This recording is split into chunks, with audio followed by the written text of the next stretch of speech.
Many master paper marblers become obsessed with making marbled papers. And if you look at some of the design materials that we've made to accompany the exhibition, you'll see that some of those marbled designs, the swirling patterns of pigment, really have this sort of, it's a symbol sort of a mad kind of genius. So some of the aspects of this part of Bibliomania cover how the craft, where it began. The origins of marbling are uncertain. So many historians seem to agree it originated either in Japan or in Turkey and Persia, maybe simultaneously, perhaps Japan first. And it traveled to Western Europe over the Silk Road in the 15th and 16th centuries.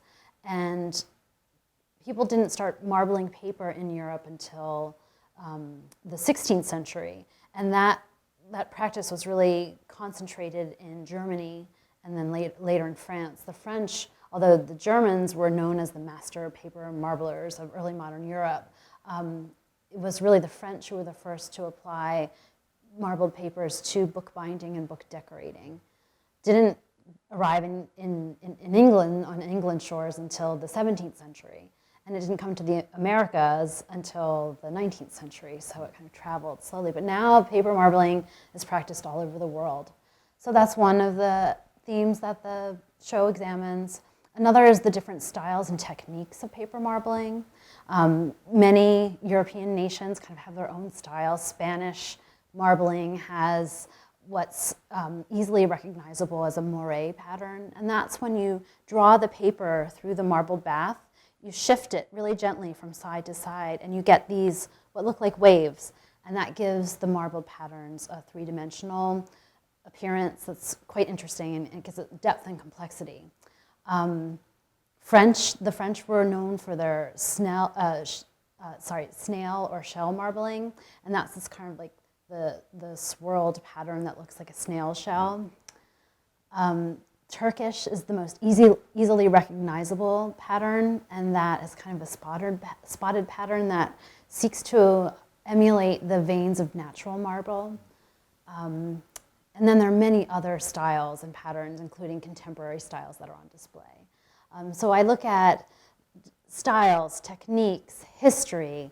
I look at some modern paper marblers who are working today. And there's also a case that's one of my favorites. It's kind of a humorous case, and that is the case that's called the World's Worst Marbled Papers. And those are all, someone put together a book of all the marbled pattern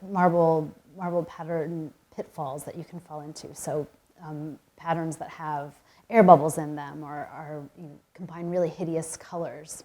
People have been interested in Tristram Shandy and the Moral of the Marbled Page. That's an 18th century work that is unique because the marbled paper in that work appears in the third volume on page 169, not as the end papers, as is true in most 18th century books. So I examine what the reason for that might be, and I also look at modern artist book and reinterpretations of the Tristram Shandy marbled page. I think the thing that I would hope that people would take away from the whole art of marbling is to look at the art of marbling as an art. It's often overlooked because most marbled papers serve as end papers in books, so they're hidden beneath the covers.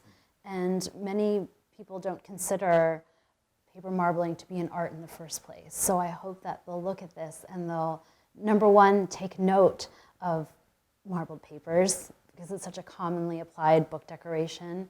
And I hope that they'll also see that it has a complex history and it is a beautiful form of art.